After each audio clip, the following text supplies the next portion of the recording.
एकीकडे गणेशोत्सवानिमित्त पुणे शहरात उत्साहाचं वातावरण पाहायला मिळत असताना पुण्यातील नाना पेठेत धक्कादायक घटना घडली आहे। नाना पेठेतील श्री लक्ष्मी कॉम्प्लेक्सच्या पार्किंगमध्ये आयुष उर्फ गोविंद गणेश कोमकर या तरुणावर 2 ते 4 जणांनी धावत जात गोळीबार केला।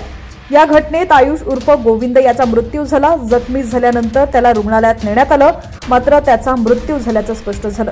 पुणे पोलिसांनी या घटनेसंदर्भात तपास सुरू असल्याची माहिती दिली आहे। आयुष उर्फ गोविंद कोमकर हा 19 वर्षाचा होता।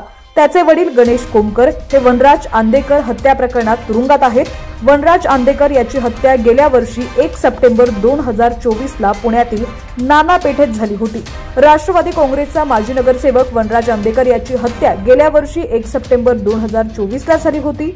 मागील वर्षी ज्याची हत्या झाली तो वनराज आंदेकर आणि आज ज्याची हत्या झाली तो आयुष उर्फ गोविंद कोमकर हे सख्खे मामा भाचे आहेत।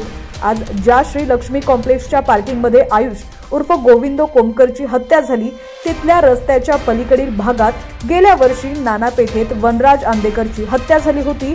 आज ज्याची हत्या झाली त्या आयुष उर्फ गोविंदचे वडील गणेश कोमकर, काका जयंत कोमकर आणि काकू संजीवनी कोमकर हे तुरुंगात आहेत।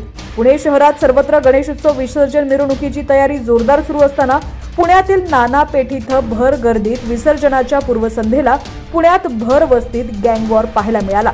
यात एका 19 वर्षीय तरुणाचा मृत्यू झालाय।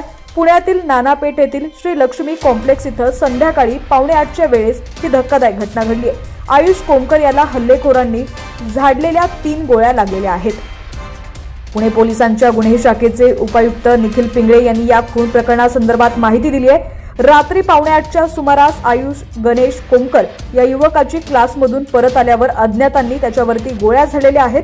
त्यानंतर त्याला ससून रुग्णालयात नेण्यात आलं, जिथे त्याला डॉक्टरांनी मृत घोषित केले। गणेश कोमकर हा वनराज आंदेकर हत्या प्रकरणातील आरोपी आहे। आयुष कोमकर हा वनराज आंदेकरचा भाचा आहे।